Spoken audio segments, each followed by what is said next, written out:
Hello guys, আসসালামু আলাইকুম। Welcome to my another blog. আমি আকরাম হোসেন শুভ।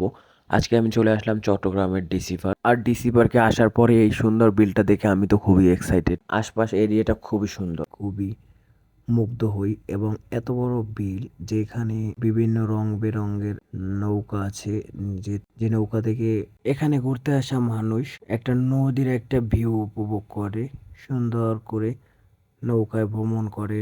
এত বড় বিল তারা হয়তো উপভোগ করে যে আমরা নদীতে নৌকা বাইতেছি। সো গাইস, ভিডিওটা কেমন লাগলো? আশা করি আপনাদের কাছে ভালো লাগবে। বেশি বেশি করে লাইক কমেন্ট করবেন যেন এই ধরনের ব্লগ আপনাদের মাঝে উপস্থাপন করতে পারি। ধন্যবাদ। আজকে এ পর্যন্তই। আবার দেখা হবে নতুন কোনো ব্লগ নিয়ে।